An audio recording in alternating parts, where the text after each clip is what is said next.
এবার চুরাইবাড়ি জ্ঞানোদয় বৌদ্ধ বিহারে দুঃসাহসিক চুরি কাণ্ড। রবিবার গভীর রাতে চুরাইবাড়ি জ্ঞানোদয় বৌদ্ধ বিহারে চোরের দল হানা দিয়ে মন্দিরের সর্বস্ব লুট করে নিয়েছে।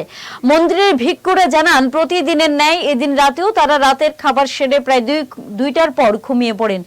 সোমবার সকালে ঘুম থেকে উঠে তারা দেখতে পান মন্দিরের গ্রিল ভাঙা ও মূল ফটক খোলা। সাথে সাথে ভেতরে প্রবেশ করে তারা দেখতে পান মন্দিরের দুইটি দান বাক্স সহ মেশিন ও অন্যান্য যাবতীয় জিনিসপত্র যথাস্থানে নেই।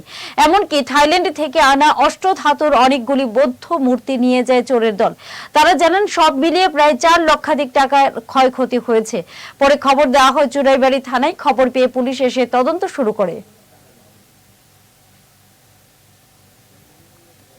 আমরা তো উপাসনা করি রাতে 7টার দিকে তো মিশিং আমরা উপাসনা করি। আর এরপরে তো 11টার দিকে হয়তো ঘুমানোর পরে যখন সকালে ভোর 5টার সময় প্রতিদিন আমরা যখন প্রভাতে এই উপাসনা করার সময় যখন ঘর থেকে বাইরে হয়েছি, বাইরে হয়ে দেখি যে বিহারের দরজা খোলা, জ্ঞানোদয় বৌদ্ধ বিহারের দরজা খোলা যখন দেখলাম, তখন আমি আমার যারা আছে আরও ভিক্ষু 2 জন ভান্তে আছে, এই ভান্তে করে জাগাইয়ার পরে আমরা ওই দেখলাম আমরা সব কিছু নিয়ে গেছে, বুদ্ধমূর্তি এবং মিশিং ও আবার মাইক্রোফোন এবং আরও দুইটা দান বাক্স, একটা বড় একটা কিছু ছোট, 2টা দান বাক্স এবং আরও অন্যান্য জিনিসও নিয়ে গেছে।